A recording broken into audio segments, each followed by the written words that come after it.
सर्वेभ्यो महाभक्तेभ्यो नमः।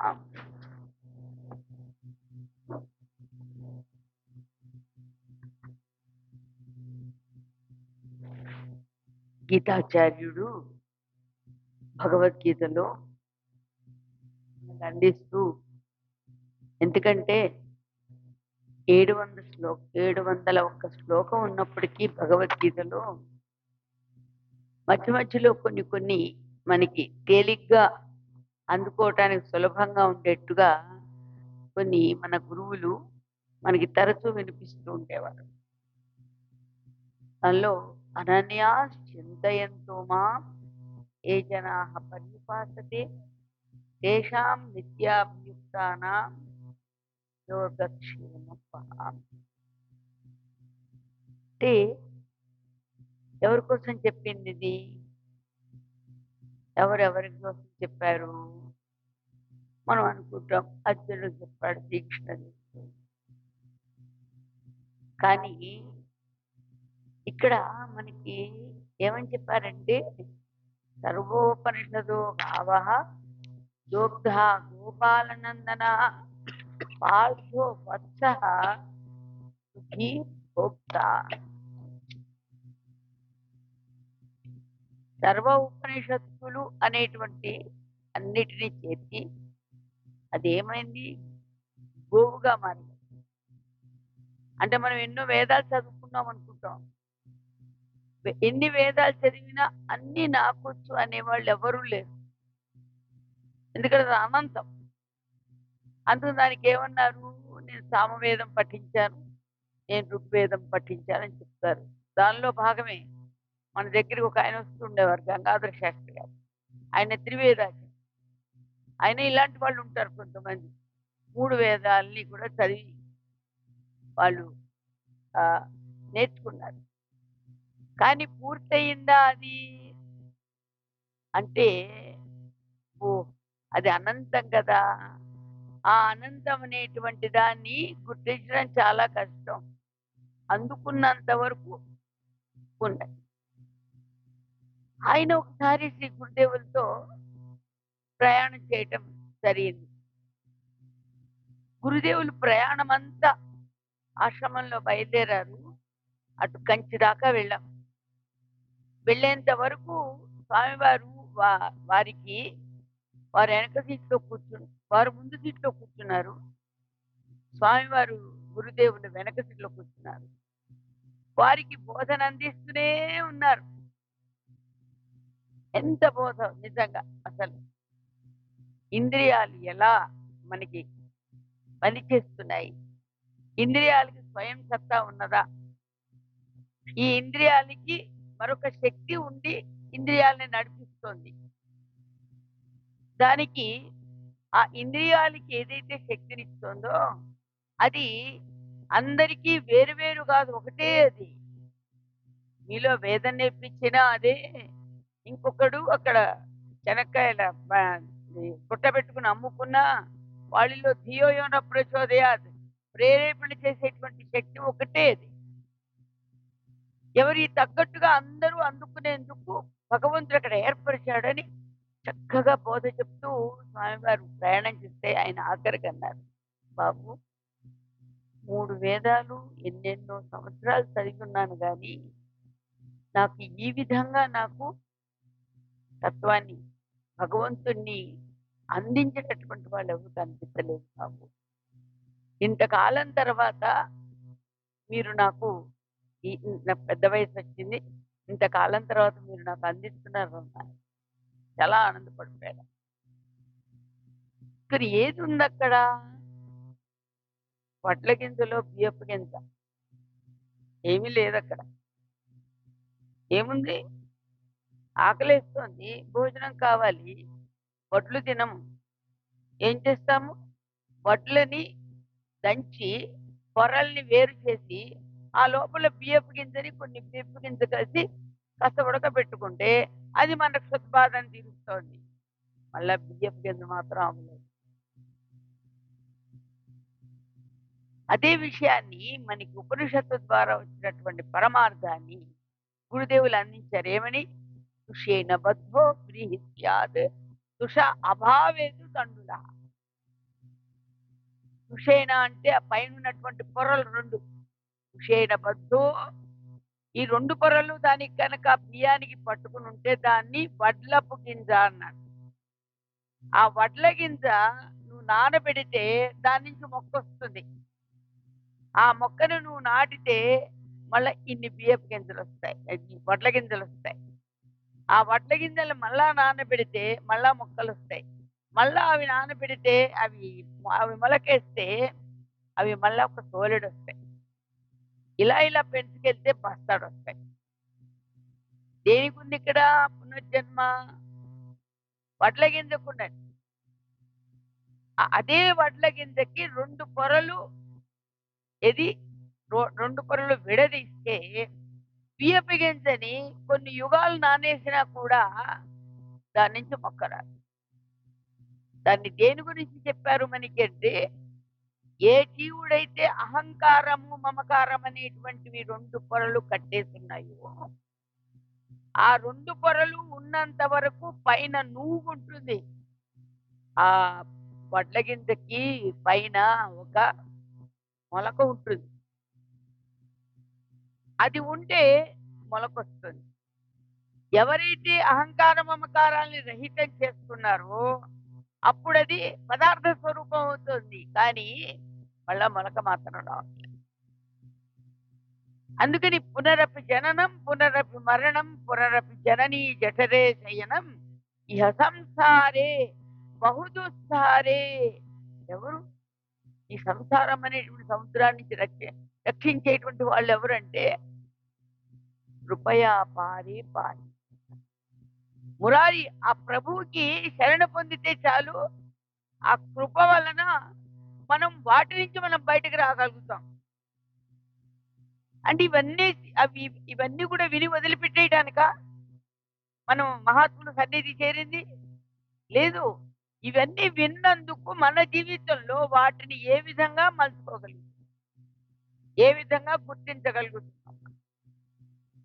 మనకి కూడా అహంకార మమకారాలు రహితం అవ్వాలంటే బయట ఎక్కడ ఏది కూడా అహంకార మమకారాల్ని పోగొట్టేటువంటి యంత్రాలు కానీ డబ్బులు పెట్టి కొనుక్కోవడానికి ఏదైనా సామాను కానీ ఎక్కడ ఎవరు డాక్టర్లు కూడా చేయలేరు అహంకార మమకారాలు పోవాలంటే.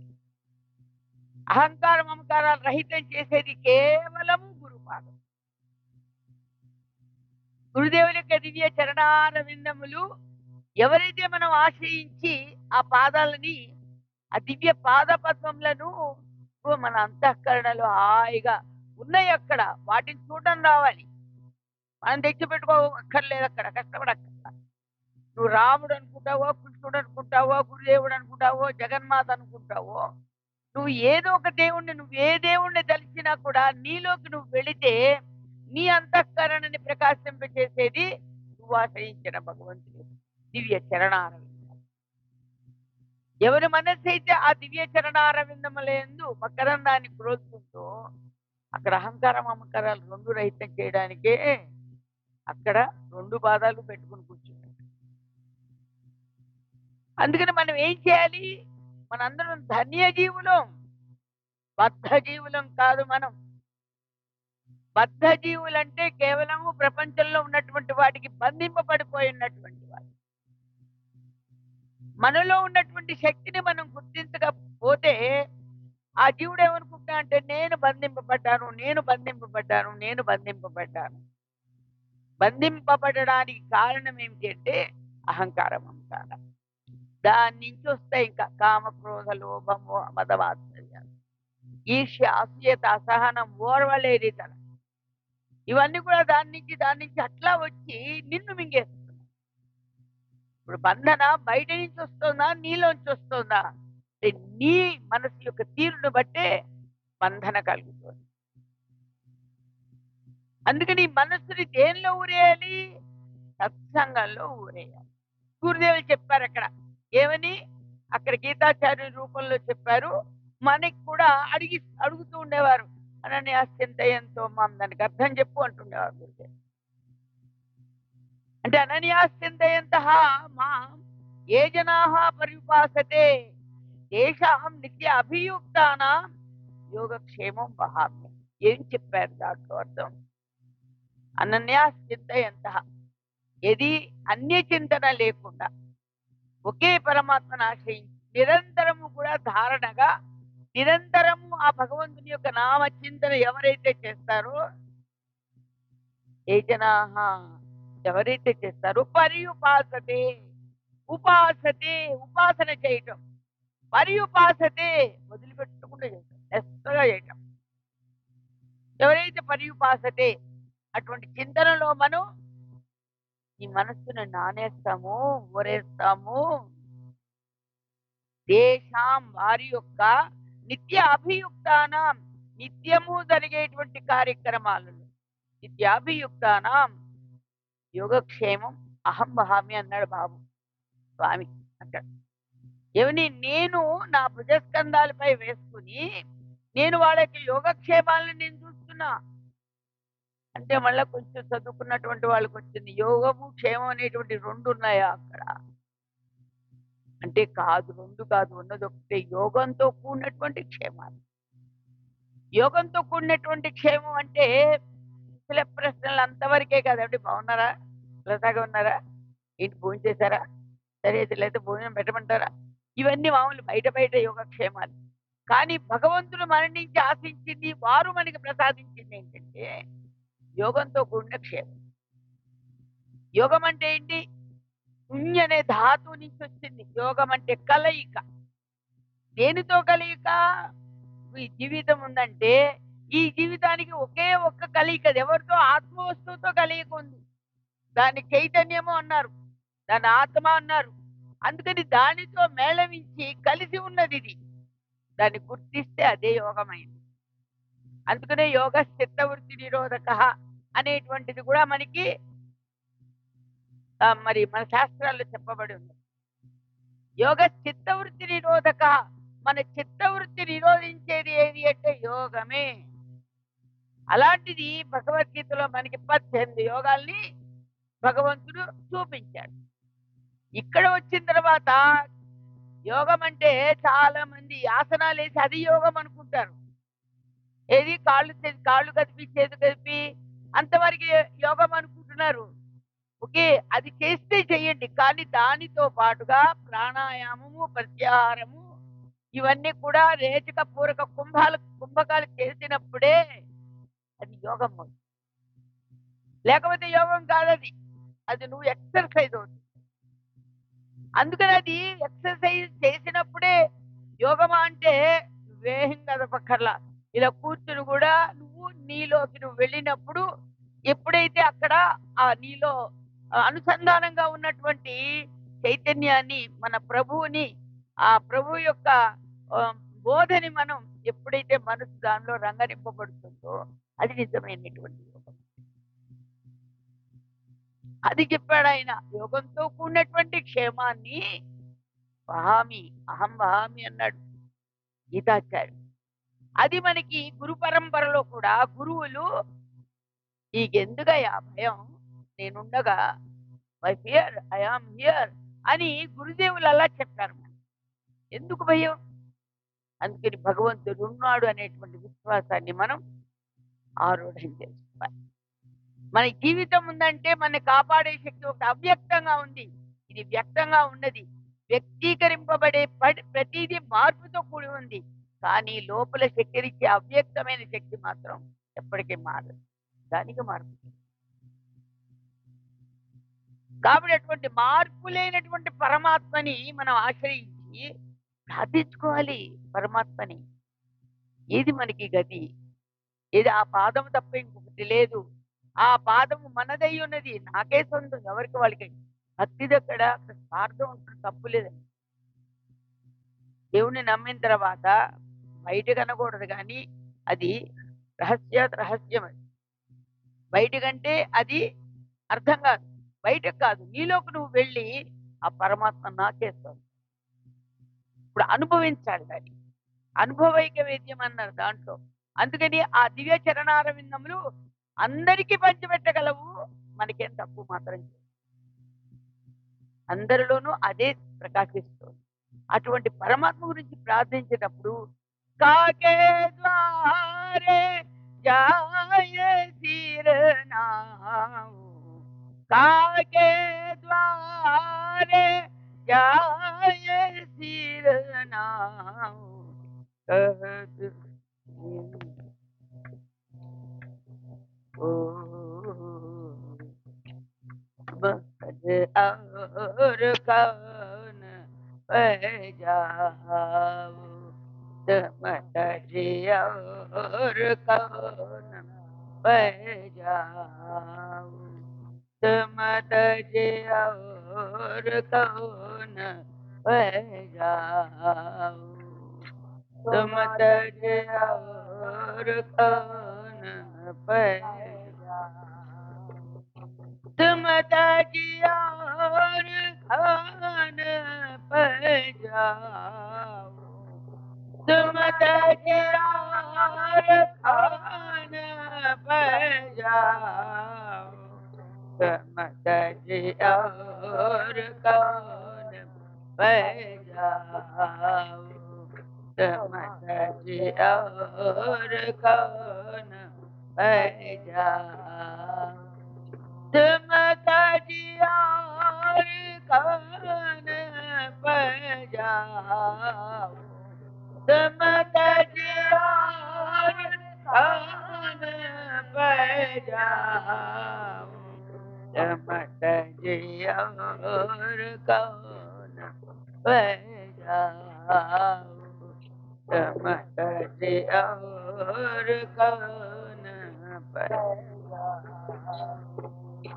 ऐसे को दाता समरथ, ऐसे को दाता समरथ, जाके दिए अधाऊ, ऐसे को दाता समरथ, जाके दिए अधाऊ,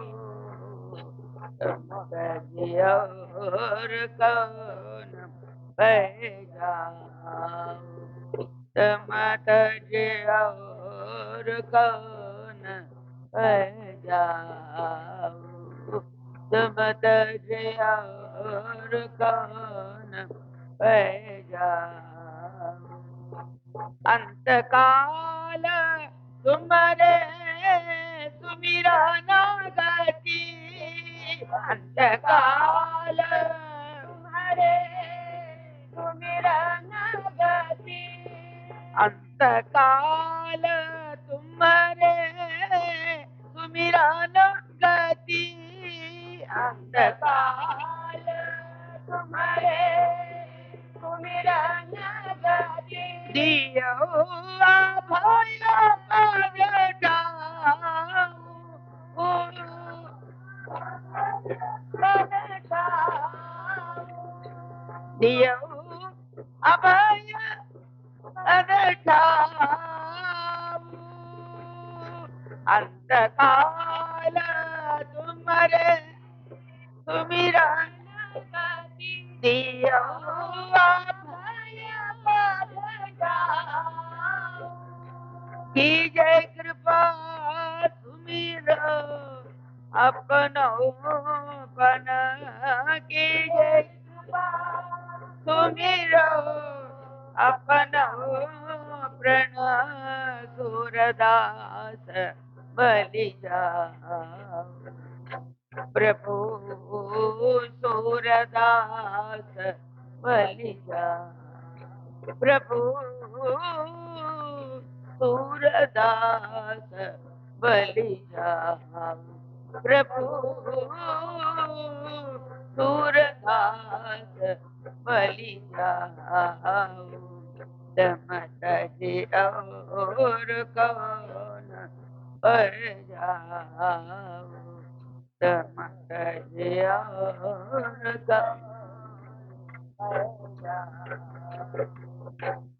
సూరదాస ప్రభు ఎందుకంటే మనకి మన పెద్దలు మహాత్ములు ఇచ్చినటువంటివన్నీ మనకి ఎన్నో మార్గాన్ని దర్శింపచేస్తూ ఉంటాయి. మనం కొత్తగా అక్కడ మనం కష్టపడక్కర్లే. దుర్గాస ప్రభు కృష్ణయ్యని ప్రార్థించట. ఏమని? ఏ గుమ్మం దగ్గరికెళ్ళి అడుగుతానయ్యా, కాకే ద్వారే జాయే తీరనావు. ఏ గుమ్మం దగ్గరికెళ్ళి నేను శిరస్సు వంచి అడుగుతానని? జాకే దియే అధావు. నువ్వు నిన్ను విడిచిపెట్టి నేను ఎక్కడికి పొమ్మంటావు? నాకు నువ్వు తప్ప ఇంకొకళ్ళు లేరు కదా. तुम तज और कौन पै जाओ, काके द्वारे जाए తిరణావు పరహతి కాహబ్బి కావు. వాళ్ళందరినీ నేనేమి యాచన చేస్తాను అక్కడికి వెళ్ళి? నాకున్నది నువ్వు ఒక్కడవే.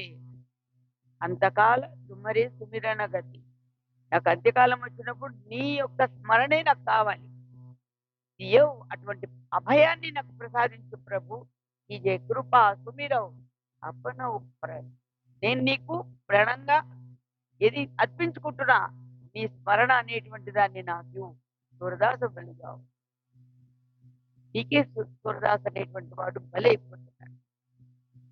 ఎవరు మనకి సొంతం? చూడండి, ఆస్తిపాస్తులు ఎన్నో ఉండొచ్చు, భోగభాగ్యాలు ఎన్నో కలిగి ఉండొచ్చు, కానీ భగవంతుడి కరుణ ఉంటేనే మనం ఆ కొంచెము ప్రసాదము మనం తీసుకోగలుగుతున్నాం. ఆ భగవంతుడి అనుగ్రహం ఉండబట్టే మనకి ఉన్న ఇంద్రియాలతో నడుస్తున్నాము, చేస్తున్నాము, జీవించుకుంటున్నాము. ఎన్నున్నాయి? అందుకు ప్రభు అనుగ్రహం ఉంటే చాలు మనకి. అందుకని మనం ఎక్కడ శరణ పొందాలి? ఎక్కడికి వెళ్ళి శరణ పొందేది లేదు, నీ దివ్య చరణారవిందములు ఒక్కటే. ఇప్పుడు ఆ దివ్య చరణారవిందములు ఎక్కడున్నాయనుకుందాము? ఎక్కడున్నాయనుకుందాము?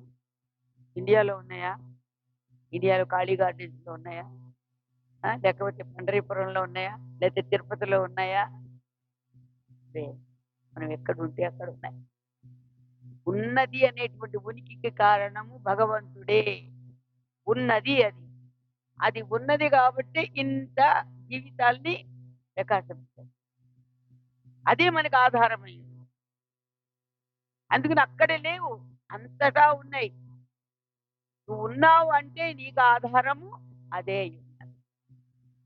నువ్వు ఇక మాట్లాడలేవు. చూడు, నువ్వు మాట్లాడలేవు. ఇంకొకరు చెప్తారు, ఆమె పోయింది, ఆయన పోయాడని చెప్తారే, అప్పుడు ఎవరికి వాళ్ళు దాని గురించి మాట్లాడలేరు, చెయ్యలేరు. ఎప్పుడు? ఎందుకని?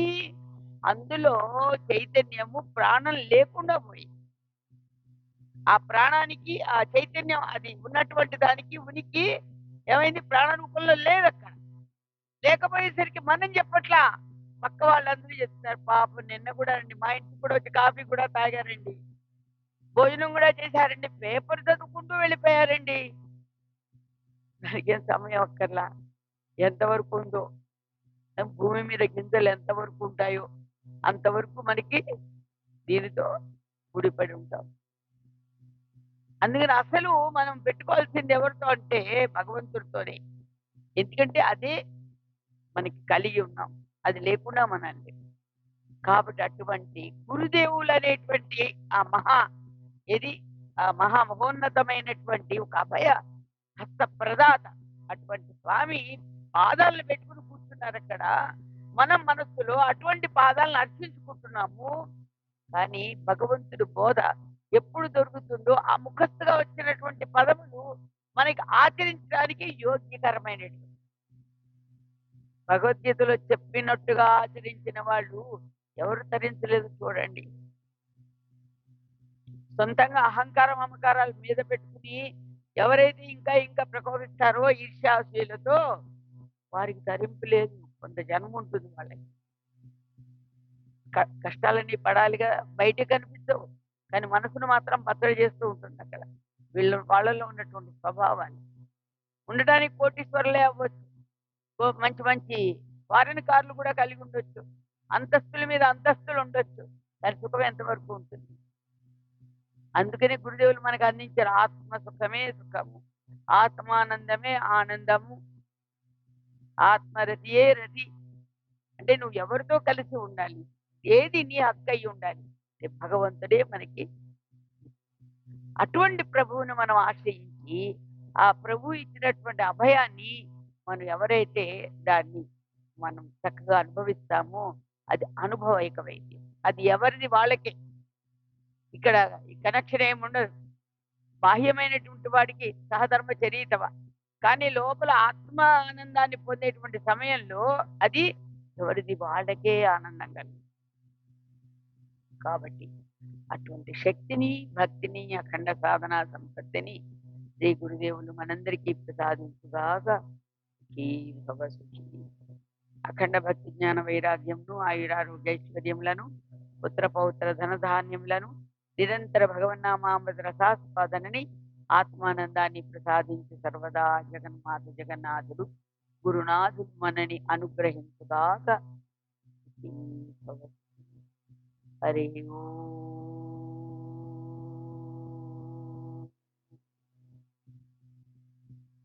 మీరు మెల్లగా పూజించండి. అందరం కూడా ఇంతవరకు ఏ పరమాత్మ గురించి అయితే చెప్పుకున్నామో మనందరిలో ఒక ఉంది, ఒక నిధి ఉన్నది.